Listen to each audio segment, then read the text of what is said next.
शुरू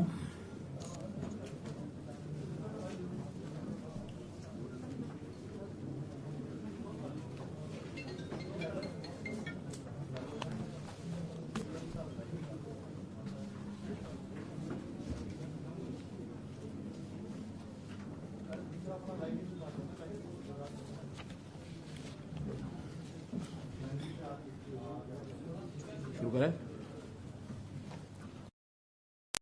तो आज ईद का त्यौहार है, तो इस ईद के त्यौहार पर मैं आपके माध्यम से सभी को बहुत बहुत बधाई और शुभकामना देता हूं। दूसरा, आज के इस पत्रकार वार्ता में मुख्य रूप से जिसलिए आप लोगों को बुलाकर मैंने जो बताना चाह रहा हूं मैं, कि जैसे हम देख रहे हैं, कल मानसून सत्र केंद्र यानी संसदीय सत्र जो शुरू हो गया है, और उसमें कल के घटनाक्रम से जो चीजें निकल करके आई वो बहुत ही एक प्रकार की चिंता पैदा करने वाली है, बहुत ही एक प्रकार से ध्यान आकर्षण करने वाली है। इस बार के मानसून सत्र में आखिर संकेत पहले मिलते हैं कि किन किन बातों को लेकर के चीजें आगे बढ़ेंगी। तो ऐसा माना जा रहा है कि इस बार किसानों के लिए, युवाओं के लिए, महिलाओं के लिए, पिछड़े वर्ग के लिए कुछ योजनाओं पर चर्चा जरूर लोकसभा के सेशन में होनी थी, होनी भी है अभी, और उसमें कई प्रकार की बातें उनके अधिकार क्षेत्र को बढ़ाने के लिए आने वाली है, ऐसा जो पहले से इंगित है। लेकिन विरोधी पक्ष कांग्रेस का एक हमेशा एक टारगेट रहा है कि कभी भी देश में कोई अच्छी बात होने की संभावना हो तो उससे पहले कुछ ताकतों के साथ मिल करके उन चीजों को कैसे डिरेल करना है, प्रारंभ में ही उसके ऊपर कोई ना कोई प्रश्न चिन्ह खड़ा कर दिया जाए। तो जिस प्रकार कल उन्होंने ये सब किया है कि एक कंपनी है पेगासस, जिसकी मदर कंपनी एनएसओ है, उनके माध्यम से जो जासूसी और फोन टैपिंग की बात चलाई गई है, वास्तव में तो कांग्रेस का एक चरित्र रहा है कि जैसे वो खुद हैं ऐसा ही वो सबके ऊपर लांछन लगाने की बातें करते हैं, क्योंकि उनका इतिहास भरा पड़ा है। जब अपने यूपीए के कार्यकाल में ये सब वो करते रहे, न केवल विपक्षी दल के लोगों के साथ, बल्कि उनका तो अपना घर भी इन चीजों से भरा हुआ है कि अपने ही लोगों की फोन टेपिंग, अपने ही लोगों की जासूसी, ये सब वो कराते रहे हैं। उनको लगता है कि शायद सभी ऐसा करते होंगे, जबकि हमारी सरकार का किसी प्रकार का दूर दूर तक इस तहत को लेना देना नहीं है। और उनके यहाँ का इतिहास तो ये है कि आपको ध्यान में होगा, एक बार उस समय के वित्त मंत्री प्रणब मुखर्जी ने, जो उस समय के गृह मंत्री थे पी चिदम्बरम, उनके खिलाफ कितना एक सीरियस, एक खतरनाक पत्र लिखा था कि गृह मंत्री वित्त मंत्री के फोन टेपिंग करा रहे हैं। कैसे चंद्रशेखर की सरकार को दो जासूसों की कहानी बनाकर कैसे गिरा दिया गया। कांग्रेस ने अपना समर्थन वापस ले लिया था। 9000 लोगों की ऐसी एक लिस्ट है जो यूपीए के समय जिन लोगों की फोन टेपिंग होती रही, 9000। तो ये इतिहास भरा पड़ा उनका, क्योंकि उनको किसी पर भरोसा ही नहीं रहता है। लोकतांत्रिक तरीकों से चीजों को चलाने का उनका विश्वास नहीं है। लोकतंत्र की हत्या कैसे की जाती है, ये इमरजेंसी में हमने देखा है। ये भी उसी कांग्रेस के कारनामों की एक उदाहरण है। तो इसलिए जासूसी में उन्होंने अपने जो साथी उनके थे, चाहे वो सीताराम येचुरी वामपंथी नेता हैं, जयललिता हैं, चंद्रबाबू नायडू हैं, ममता बनर्जी हैं, उनके फोन टेपिंग ये उन्होंने कराई। इनकी शिकायतें रही हमेशा। जब न्यूक्लियर डील था उस समय अमर सिंह की फोन टेप कॉल्स ये इन्होंने कराई है। अमर सिंह ने खुलकर शिकायतें की कि मेरे फोन कॉल्स को टेप किया जा रहा है। तो ये इनकी संस्कृति रही है, इस संस्कृति से बाहर नहीं निकले हैं। और जब भी कोई इनका टाइमिंग बड़ा सेट होता है, इस टाइमिंग में जब इनको लगता है कि आज हमें और कुछ नहीं मिल रहा, क्योंकि इस समय नरेंद्र मोदी जी का जिस प्रकार का पिछले 7 साल से 8 साल से कार्यकाल जो अब पूरा हो रहा है, इसमें इनको कुछ नहीं मिला है। जनता हित की, राष्ट्रवादी विचारधारा की एक सरकार चल रही है, और इसमें खास करके वो भी जब षड्यंत्र रचते हैं तो विदेशी सहायता लेकर रचते हैं।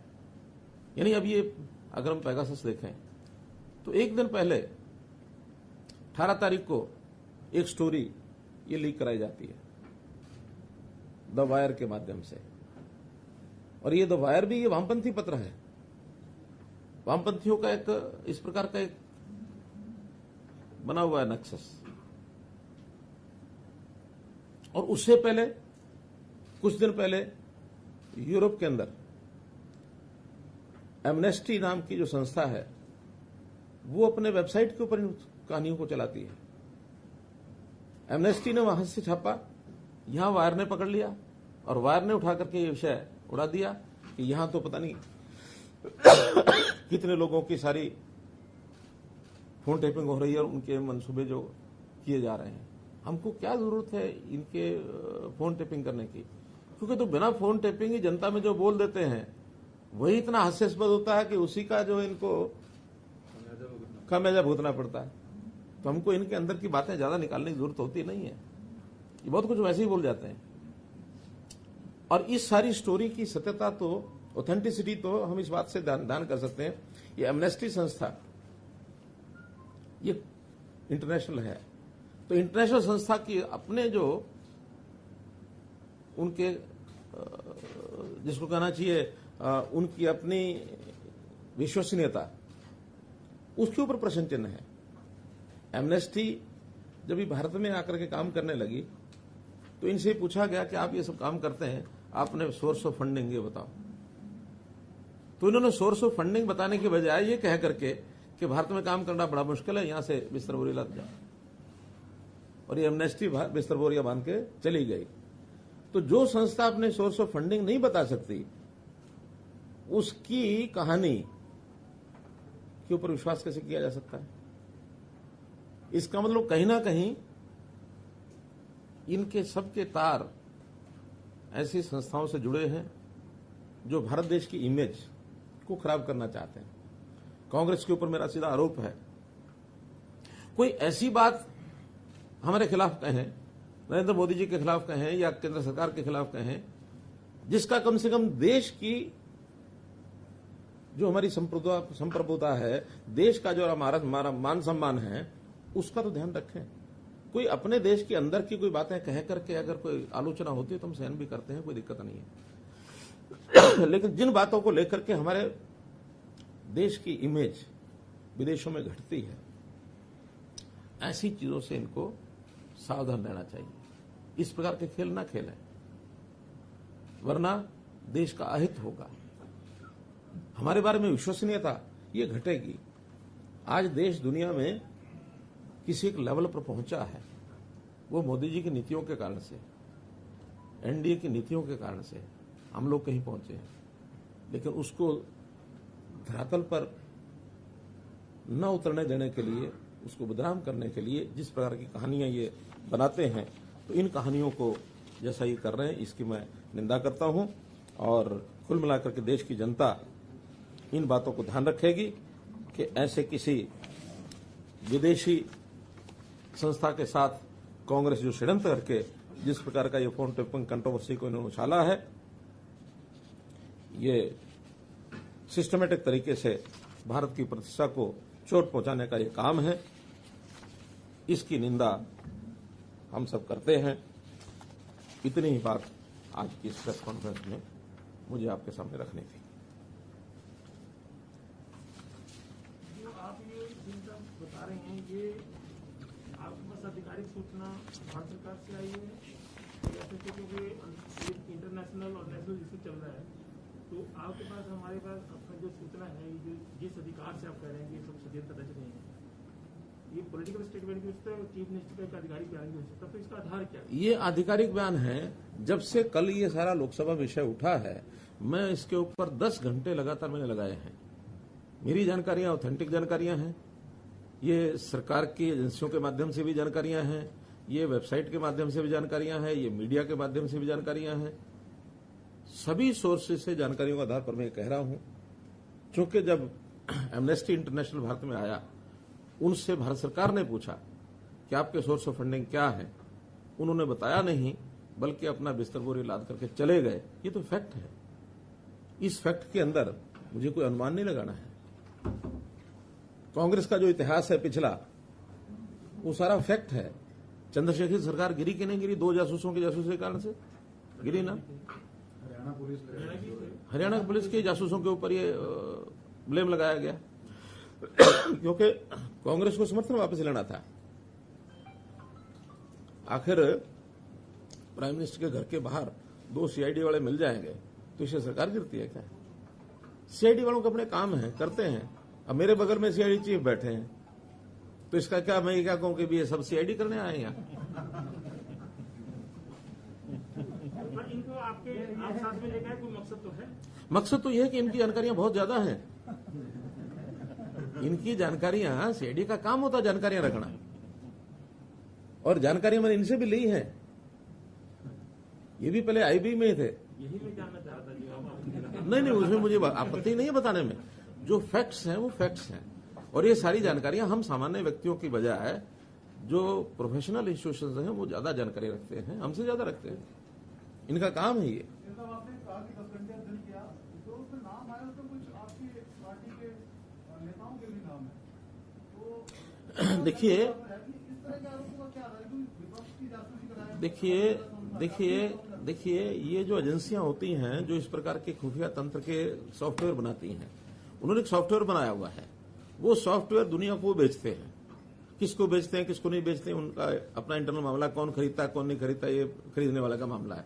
क्या उनका हेतु होता है, ये उनका मामला है। लेकिन उसके अंदर बहुत से जो उनका डाटा बनता है टेलीफोन नंबर्स का, पता नहीं, हो सकता मेरा भी टेलीफोन नंबर उसमें हो, आप लोगों का भी किसी में हो।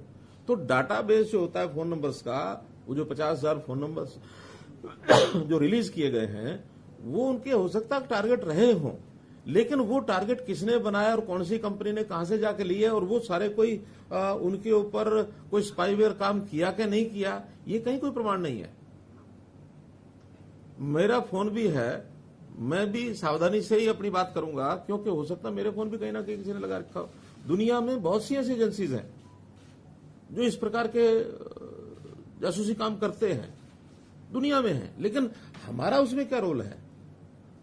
हम तो हो सकता है स्वयं उसमें फंसते हो, लेकिन हमारा इसमें रोल नहीं है। अगर कोई जासूसी कंपनी ने कोई 50,000 नंबर आउट किए हैं, तो ये वो कंपनी अपनी रिसर्च सेंटर में बताएगी कि क्या है क्या नहीं है। ये शोर तो यही मच रहा है सर कि ये जो पेगासस का जो सॉफ्टवेयर है वो केवल सरकारों को ही बेचते हैं, प्राइवेट नहीं, प्राइवेट एजेंसियां भी लेती हैं उनसे। हाँ, वो भी लेती हैं। अब ये हो सकता है कि प्राइवेट एजेंसियां उनसे प्राइवेट तरीके से लेती हों, डिक्लेयर ना करती हों, क्योंकि बनाने वाली जब एजेंसी प्राइवेट है, ये कौन सी सरकारी है? नहीं, हमारे पास इसकी कोई जानकारी नहीं है। लेकिन अगर किसी के नंबर किसी प्राइवेट एजेंसी ने ले रखे होंगे और हमारे पास कोई शिकायत आएगी तो हम ढूंढ जरूर देंगे। हमारे पास कोई शिकायत आए तो हमारे पास इतने सिस्टम हैं कि उसको ढूंढ जरूर देंगे।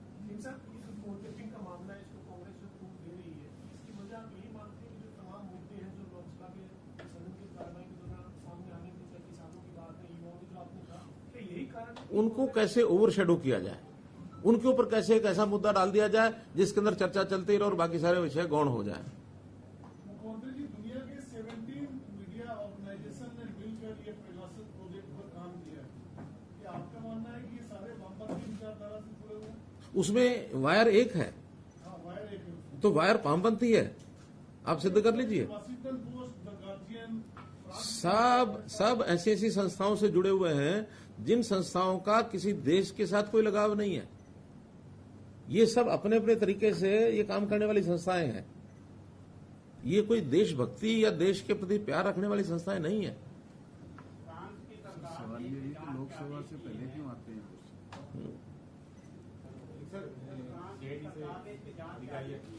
हाँ, क्या करें? हाँ,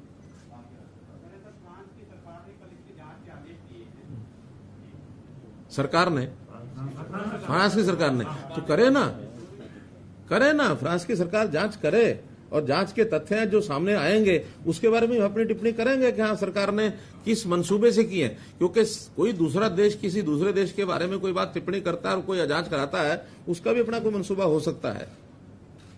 हमारे अपने देश की एजेंसी पर तो हम भरोसा करेंगे, लेकिन बाहर की एजेंसी के ऊपर हम एकदम को भरोसा करने की बात नहीं है। जब चीजें तथ्य सामने आएंगे तब देखेंगे।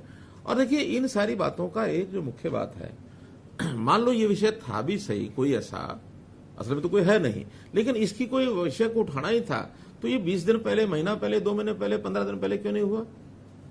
विषय तो ये सालों से चल रहा है। ये कंपनी 2018 से ये काम कर रही है। विधानसभा का, लोकसभा का सत्र शुरू हुआ उससे एक दिन पहले इस विषय को उठाने का हेतु क्या है? ताकि हमें शोर मचाने के लिए कोई मुद्दा मिल जाए। क्योंकि सब तो जरूरी नहीं कि 10 घंटे का समय लगाएंगे, जैसा आज मैं अथॉरिटेटिव बोल रहा हूं, ऐसे सब लोग 10-10 घंटे का समय लगाएंगे और फिर जाके बोलेंगे। लोकसभा में हर प्रकार के लोग बैठे हैं, अब उनको अपनी बात को ऐसे बताने के लिए कि हाँ भी हम ये बहुत बड़ा कुछ कर लिया हमने और उसके कारण से शोर मचाना और विधानसभा का लोकसभा को न चलने देना। क्योंकि पहले भी कई किस्से ऐसे आए हैं, जब किसी मुद्दे को पकड़ते हैं लोकसभा को कितने दिन अवरोध डालना, ये जो अवरोधक है ये वास्तव में देश की प्रगति में अवरोध पैदा करते हैं। ये सरकार चलाने में अवरोध पैदा नहीं कर रहे हैं, देश की प्रोग्रेस में अवरोध पैदा कर रहे हैं। इसी मुद्दे को लेकर कांग्रेस जो है वो देश भर में प्रदर्शन करने जा रही है। नहीं तो करेगी तो उनको जवाब मिलेगा। लोकतंत्र तरीके में प्रदर्शन करें, प्रदर्शन करना अधिकार है सबका, लेकिन प्रदर्शन करने में जो कहेंगे उसका जवाब तो हम देंगे ही। लोगों को लोक जागरण तो तभी होता है जो लोगों में ये सारी बातें जाएंगी। आखिर मुझे प्रेस कॉन्फ्रेंस करने का हेतु क्यों ध्यान में आया? इसलिए कि इन विषयों की जानकारी आपके माध्यम से लोगों को मिले, लोगों का जागरण हो कि कांग्रेस क्या करती है। कांग्रेस की काली करतूतें ये कभी भी कामयाब नहीं होंगे, न ये देश में होंगे, न ये हरियाणा में होंगे। हरियाणा की बात बताता हूं आपको। अब CMEI क्या है संस्था? CMIE हर बार ये पिछले 1.5 साल से 2 साल से कि बेरोजगारी 29% हो गई, बेरोजगारी 35% हो गई, बेरोजगारी 36% हो गई।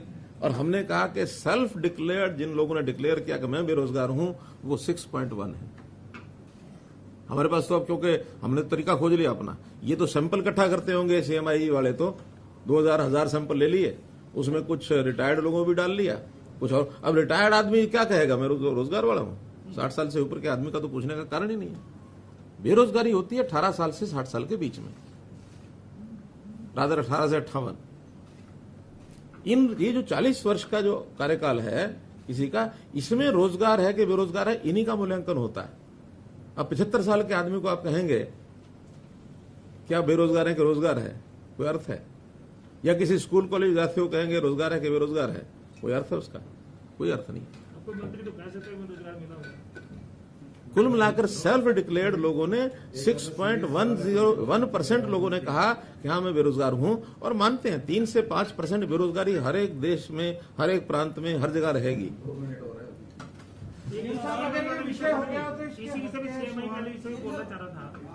मैं बहुत जल्दी फिर मिलने वाला हूं साहब, फिर करेंगे। पाकिस्तान के प्रधानमंत्री की भी जासूसी हुई है, उनका आरोप है कि इंडिया की बात करें। मेरा कहना है कि हमें तो अपने बारे में विचार करना चाहिए कि हमारे देश के अंदर कौन क्या खेल खेल रहे हैं। आखिर चाहे पॉलिटिकल पार्टियां हों, चाहे इंडिविजुअल्स हों, चाहे कंपनीज हों, चाहे समूह हों, कोई भी हों, देश हित को जरूर सर्वोपरि रखना चाहिए, देश हित के खिलाफ नहीं जाना चाहिए। और आज का ये जो विषय मैं बता रहा हूं, ये देश की प्रतिष्ठा को एक चोट पहुंचाने वाला विषय है। इस ओर जरूर आप यानी जनता को बताएं, अपने साधनों से बताएं। इतनी बात मुझे कहनी है। बहुत बहुत धन्यवाद।